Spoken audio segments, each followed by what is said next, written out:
There might be like one problem like this on your test. Usually I'm not going to give it to you looking like this, but we should be able to rewrite this as one fraction using what we know about fractions. So you learned about this in trigonometry probably a long time ago for some of you. The first step is to write your two pieces of the expression as a fraction. So I really have x over x plus 2 plus 4 over 1. And then to make it a one fraction, if I'm adding fractions, I need a common denominator. Does that sound familiar from when you looked at this in trigonometry? I know that you studied rational expressions in trigonometry, so I'm just trying to re-engage, hey, you did this one time. Your common denominator is going to be x plus 2. So you're going to multiply the other fraction times x plus 2 over x plus 2 so that they can get the same denominator. Right? So our goal is to write this as one fraction so that I can use the rules of rational functions to graph it. So currently I have two separate fractions and I need a common denominator. So I'm allowed to multiply by x plus 2 over x plus 2. So I distribute this 4 to the x plus 2 in the numerator. That would give me 4x plus 8. Are you with me on that step? So I really have x over x plus 2 plus 4x plus 8 over x plus 2. So now I have two fractions with the same denominator, so I can combine them to make one fraction. So what do I have in my numerator? When I add that together, I have 5x plus 8. Are you with me? And my denominator is x plus 2. It's kind of like adding like fourths. If you had 3/4 and you added 10/4, you would have 13/4, right? Your denominator stays the same and you add your numerators together. So in a minute, I'm going to have you use your note cards to do the 4 steps, the y-intercept, the x-intercept, and the vertical and horizontal asymptotes. There's no whole because I can't cancel anything here. There's no common factors. And then you're going to try graphing it kind of as a warm-up. All right, so let's combine the other one. I have currently 9 over x, and I have 2x over 1. So what's my common denominator going to be?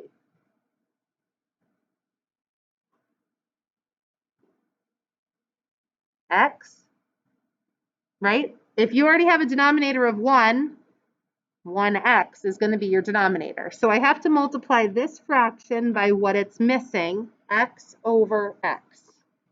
Because whatever you multiply the top by, if you multiply the bottom, you have not changed the value. All right, so I really have 9 plus 2x squared in the numerator over x in the denominator. So this is ready for you to answer the 4 questions. Find the y-intercept, x-intercept, and then vertical horizontal asymptotes. You're going to have to do division on this problem. Make sure to write this in standard form as your dividend, right? Because you're trying to get 2x squared first. So you're going to have to do division to find your slant asymptote. So I'm going to give you, 5 minutes. I'd like you to see if this was your test or quiz, could you take the rational expression with your note card, find the 4 pieces of information, and graph it. And maybe I can walk around because there's only a few of you, some mistakes, but your y-intercept is what you get when you plug in 0 for all these x's. So 8 divided by 2 is 4. So 0, 4 is your y-intercept. So you plot that on the y-axis. Your x-intercept is what will make the numerator 0. And usually we have like an easy answer, like x has to be 1. But this is a harder one because there's a coefficient in front of the x. So when I solve this equation for 0, I subtract 8 to the other side, and then I would divide by 5. So my x-intercept is at negative 8/5, comma 0, which is negative 1.6 we just did on a calculator. So then your vertical asymptote, if we've already looked at the numerator, now we're going to look at the denominator by itself. What would x have to be? It would have to be negative 2. So my vertical asymptote is at negative 2. So I'm seeing an elbow kind of showing up here. And then my horizontal asymptote is that 3-part rule. You look at the numerator and denominator, and they both are linear functions, so they're equal in power. So the rule is you strip the coefficients. So 5 divided by 1 is 5. So the horizontal asymptote is y equals 5. So you can see how this elbow is bending right towards that asymptote nicely. The other part of the graph must be up here. I just should find an anchor point to figure out where it is. So if this is negative 2 on the x-axis, then negative 3 is the value that I'd want to plug in for x in the original problem. So that would give me what? Negative 15 plus 8 is negative 7. And I've got negative 3 plus 2 is negative 1. So it sounds like positive 7. So at negative 3, I'm at 7, kind of like this. So this is the level of question, not this combining the fractions, but I just wanted to show you that this is a skill that we talked about. In order to graph it, you have to combine the fractions first. So now most of you haven't tried example 2 yet, so try to work through the steps. You're only gonna, my y-intercept, I get 0 in the denominator when I plug in 0, so there is no y-intercept. My x-intercept, I also have no no x-intercept because I can never force this quadratic to be 0. If I try, I get a square root of a negative number.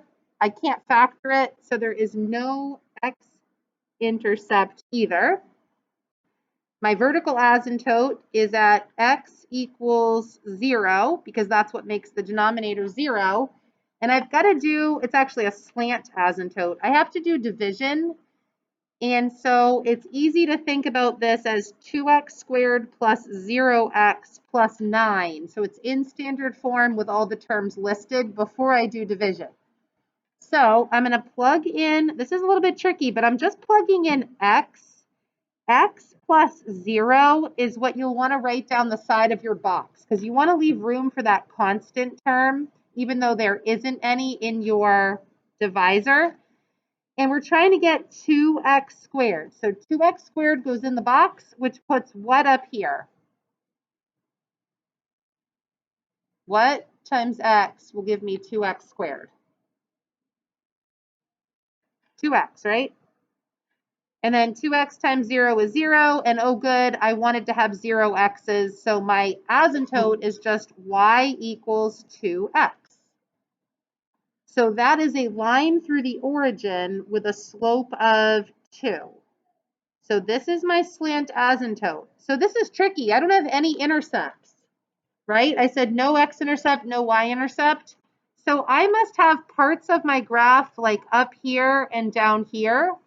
And so the only way to figure out where they are is to plug in a value. So I recommend plugging in +1 and plugging in -1 and seeing what I get.